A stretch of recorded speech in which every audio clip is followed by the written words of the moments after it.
Hey guys, welcome back to CMAS Academy. This video is particularly for 2nd PUC economics students. So in this video, we shall see the notes of consumption function. Okay. So briefly explain consumption function anta ಒಂದು question ಇದೆ for 4 marks. I have already explained in detail consumption function and investment function ನ ಬಗ್ಗೆ ಒಂದು video ಹಾಕಿದ್ದೇನೆ. Along with the notes ಹಾಕಿದ್ದೇನೆ, but some of you requested me to explain it with the PDF notes.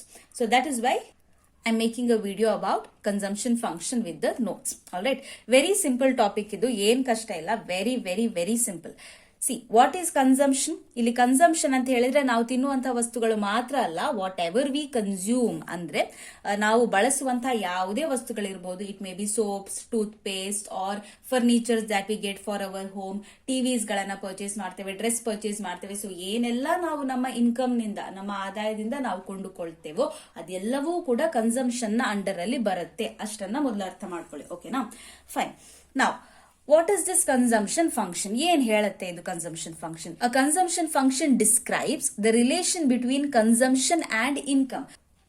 So ನಮ್ಮ consumption ಮತ್ತು income ಗಿರುವಂತಹ relationship ಏನಿದೆ ಅಲ್ವಾ, ಅದನ್ನ ಡಿಸ್ಕ್ರೈಬ್ ಮಾಡುವಂತಹ ಫಂಕ್ಷನ್ ಯಾವುದು? Consumption function. So what are the two components involved here? Consumption and income. Okay, ನಾವು ಸಾಮಾನ್ಯವಾಗಿ ನಮ್ಗೆ ಗೊತ್ತಿದೆ, ಒಂದು ಬೇಸಿಕ್ ಲಾ ನಮಗೆ ಗೊತ್ತಿದೆ, ಯಾವಾಗೆಲ್ಲ ನಮ್ಮ ಇನ್ಕಮ್ ಹೆಚ್ಚಾಗುತ್ತೋ ಆವಾಗ ಜನರಲ್ ಆಗಿ ನಾವು ಜಾಸ್ತಿ ಕನ್ಸ್ಯೂಮ್ ಮಾಡ್ತೇವೆ, ಜಾಸ್ತಿ ಗೂಡ್ಸ್ ಗಳನ್ನ ತಗೊಳ್ತೇವೆ ಅಲ್ವಾ. ಯಾವಾಗ ನಮ್ಮ ಇನ್ಕಮ್ ಕಡಿಮೆ ಆಗುತ್ತೋ ಆವಾಗ ನಾವು ಕನ್ಸ್ಯೂಮ್ ಮಾಡೋದನ್ನ ಕೂಡ ಕಡಿಮೆ ಮಾಡ್ತೇವೆ, ಅಂದ್ರೆ ಜಾಸ್ತಿ ನಾವು ಸ್ಪೆಂಡ್ ಮಾಡಕ್ ಹೋಗಲ್ಲ. We spend little, right? So this is something we know generally. Okay, this is a basic human nature alva. Now let us read further. The consumption function assumes that the consumption changes at a constant rate as the income changes. Andre ಯಾವ ರೀತಿ income change ಆಗುತ್ತೋ, ಒಬ್ಬ ಮನುಷ್ಯನ ಆದಾಯ change ಆಗುತ್ತೋ ಅದೇ rate ನಲ್ಲಿ, ಅದೇ ಕಾನ್ಸ್ಟೆಂಟ್ ರೇಟ್ ನಲ್ಲಿ ನಮ್ಮ ಕನ್ಸಂಪ್ಷನ್ ಕೂಡ ಚೇಂಜ್ ಆಗುತ್ತೆ ಅಂತ ಕನ್ಸಂಪ್ಷನ್ ಫಂಕ್ಷನ್ ಹೇಳುತ್ತೆ. ನಾವು even if income is zero, some consumption still takes place. ನಾವು ಕೆಲವೊಂದು ಬಾರಿ ನಾವು ಯಾವ ಇನ್ಕಮ್ ಅನ್ನ ಮಾಡದೇ ಇದ್ರೂ ಕೂಡ ಕನ್ಸಂಪ್ಷನ್ ಆಗೇ ಆಗುತ್ತೆ. ಇದಕ್ಕೆ ಕೂಡ ನಾನು ತುಂಬಾ ಎಕ್ಸಾಂಪಲ್ಸ್ ಅನ್ನ ಕೊಟ್ಟಿದ್ದೆ ಈ ಕನ್ಸಂಪ್ಷನ್ ಮತ್ತು ಇನ್ವೆಸ್ಟ್ಮೆಂಟ್ ವಿಡಿಯೋದಲ್ಲಿ. ಫಾರ್ ಎಕ್ಸಾಂಪಲ್ ಸ್ಟೂಡೆಂಟ್ಸ್, ಕೆಲವು ಸ್ಟೂಡೆಂಟ್ಸ್ ಪಾರ್ಟ್ ಟೈಮ್ ಜಾಬ್ಸ್ ಅನ್ನ ಮಾಡಬಹುದು, but most of us don't earn anything. ಹಾಗಿದ್ರೆ ಅವರು ಏನು ಕನ್ಸ್ಯೂಮ್ ಮಾಡ್ತಾ ಇಲ್ಲ ಅಂತ ಅರ್ಥನಾ? ಇಲ್ಲ, ಬಟ್ ಸ್ಟಿಲ್ ಕನ್ಸಂಪ್ಷನ್ ಹ್ಯಾಪನ್ಸ್ ಅಲ್ವಾ. ಇನ್ಕಮ್ ಝೀರೋ ಆದ್ರೂ ಕೂಡ ಕನ್ಸಂಪ್ಷನ್ ಆಗೇ ಆಗುತ್ತೆ. So even if income is zero, some consumption still takes place. Okay, ಇದನ್ನ ನಾವು ಆಟೋನಾಮಸ್ ಕನ್ಸಂಪ್ಷನ್ ಅಂತ ಕರಿತೇವೆ. ನಾವು since this level of consumption is independent of income. So ಈ ತರ ಕನ್ಸಂಪ್ಷನ್ ಇದೆಯಲ್ಲ, ಫಾರ್ ಎಕ್ಸಾಂಪಲ್ ಸ್ಟೂಡೆಂಟ್ಸ್ ಅಂತ ಹೇಳಿದ್ದೆ ನಾನು, ಅದು ಇನ್ಕಮ್ ನ ಮೇಲೆ ಡಿಪೆಂಡ್ ಆಗಿಲ್ಲ. ಸೊ ಯಾವುದೇ ಇನ್ಕಮ್ ಇಲ್ಲದಿದ್ರೂ ಕೂಡ ಕೆಲವೊಂದು ಕನ್ಸಂಪ್ಷನ್ ಆಗೇ ಆಗುತ್ತೆ. ಇದನ್ನ ಏನಂತ ಕರಿತೇವೆ ನಾವು? We call it as, it is called as autonomous consumption. Fine. Now we can describe this function as, ಈ consumption function ಅನ್ನು ಯಾವ ರೀತಿ ಬರಿಬಹುದು? Now this is very important. Box ಅಲ್ಲಿ ಹಾಕಿದೇನಲ್ಲ, ಇದನ್ನ ನೀವು ಮೆನ್ಷನ್ ಮಾಡಲೇಬೇಕು. C is equal to C bar. C bar ಅಂತ ಹೇಳಿದ್ರೆ autonomous consumption. We denote autonomous consumption by C bar plus ಇನ್ನೊಂದು ಕಾಂಪೋನೆಂಟ್ ಇದೆ, that is CY is the induced consumption. We shall look about it in the further part. Now, the above equation is called the consumption function. Ad already helide. Here, C is the consumption expenditure by households. Households ಅಂತ ಹೇಳಿದ್ರೆ ನಾವು ನೀವುಗಳು ಎಲ್ಲರೂ ಕೂಡ households. Okay, ಯಾರೆಲ್ಲ consumption ಮಾಡ್ತಾರೋ ಅವರೆಲ್ಲರೂ ಕೂಡ households ಕ್ಯಾಟಗರಿಯಲ್ಲಿ ಬರ್ತಾರೆ. Now, this consumption function altogether has two components. What are those two components? This consists of two components. A, autonomous consumption, which is denoted by C bar. B, induced consumption, which is denoted by CY. So autonomous consumption ಅಂತ ಹೇಳಿದ್ರೆ ಏನು ಅಂತ already ನಾನು explain ಮಾಡಿದೆ. Again it is given, you can read it. Autonomous consumption is denoted by C bar and shows the consumption which is independent of income. Independent ಅಂತ ಹೇಳಿದ್ರೆ ಈ ಕನ್ಸಂಪ್ಷನ್ಗೂ ಇನ್ಕಮಿಗೂ ಯಾವುದೇ ಸಂಬಂಧ ಇಲ್ಲ. ಎಷ್ಟೇ ಇನ್ಕಮ್ ಇರಲಿ ಅಥವಾ ಇಲ್ಲದೇ ಇರಲಿ, ಕೆಲವೊಂದು ಕನ್ಸಂಪ್ಷನ್ ಆಗೇ ಆಗುತ್ತೆ.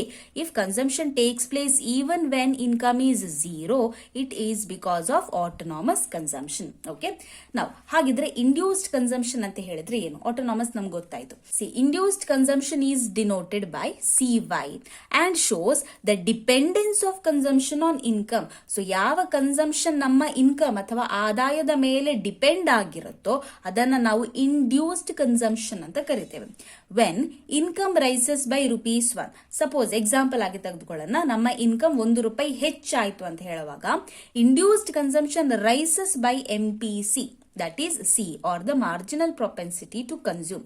It may be explained as rate of change of consumption as income changes. ನೋಡಿ, ನಮ್ಮ ಇನ್ಕಮ್ ₹1 ಹೆಚ್ಚಾದಾಗ induced consumption rises by MPC ಅಂತ ಹೇಳಿದ್ದಾರೆ. ಇಲ್ಲಿ MPC ಅಂತ ಹೇಳಿದ್ರೆ ಮಾರ್ಜಿನಲ್ ಪ್ರೊಪೆನ್ಸಿಟಿ ಟು ಕನ್ಸ್ಯೂಮ್.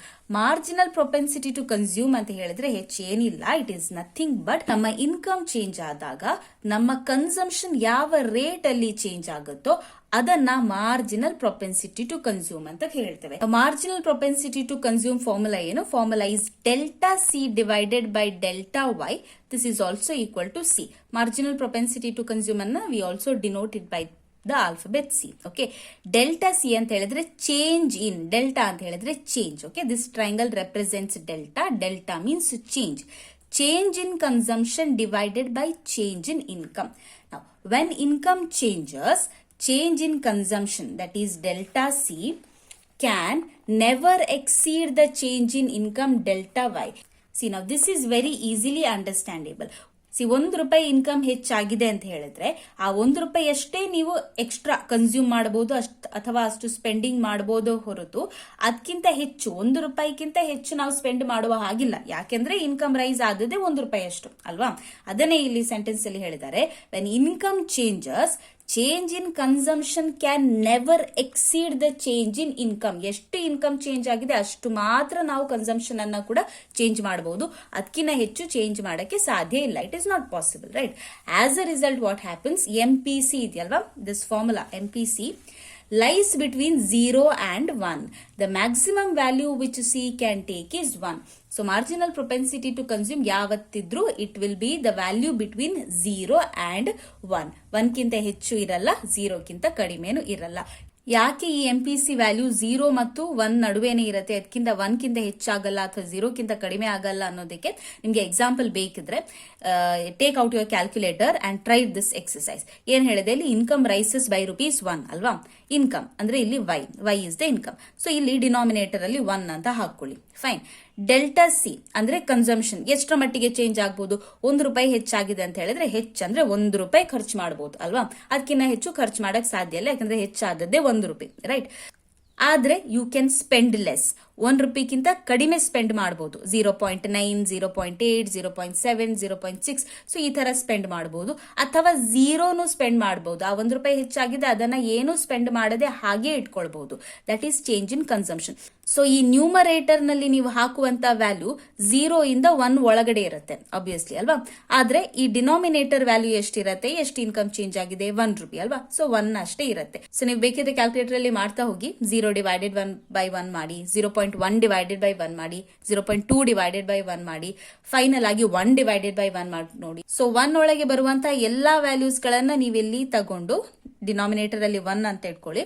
ನೀವು ಎಷ್ಟೇ ಕ್ಯಾಲ್ಕುಲೇಟ್ ಮಾಡಿದ್ರು ಕೂಡ your answer of MPC is going to remain between 0 and 1. Okay, so therefore marginal propensity to consume always lies between 0 and 1. This is about the consumption function.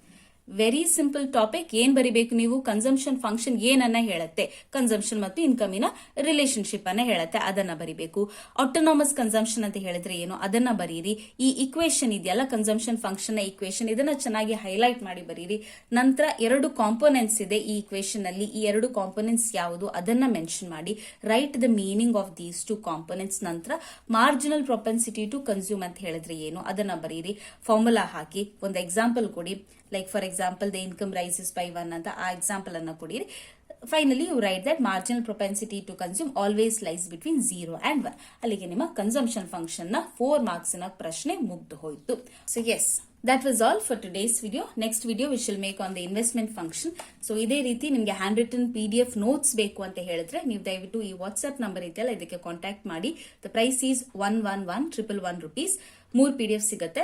Micro economics ಗೆ ಒಂದು complete PDF, macroeconomics ಗೆ complete PDF and practical oriented questions and 1 marks ಗೆ ಒಂದು PDF ಅನ್ನ provide ಮಾಡಿದ್ದೇನೆ. Notes is completely in English. You can make the payment via GPay or PhonePe. Send the screenshot and all the 3 PDF will be sent to you. And ಇನ್ನು ಇದೇ ರೀತಿ notes ಅನ್ನ explain ಮಾಡಿದ ವಿಡಿಯೋಸ್ಗಳು ಬೇಕು ಅಂತ ಹೇಳಿದ್ರೆ ಯಾವ ಕ್ವೆಶ್ಚನ್ ಬೇಕು ಅದನ್ನ ನೀವು ಕಾಮೆಂಟ್ ಸೆಕ್ಷನ್ ಅಲ್ಲಿ ಹಾಕಿ. Next video we shall make on that. Videos ಇಷ್ಟ ಆಗ್ತಾ ಇದ್ರೆ ಚಾನಲ್ ನ ಸಬ್ಸ್ಕ್ರೈಬ್ ಮಾಡ್ಕೊಳ್ಳಿ, ಫ್ರೆಂಡ್ಸ್ ಜೊತೆ ಕೂಡ ಶೇರ್ ಮಾಡಿ. Thank you so much for watching. Again see you in the next video. Till then take care, bye, ನಮಸ್ತೆ.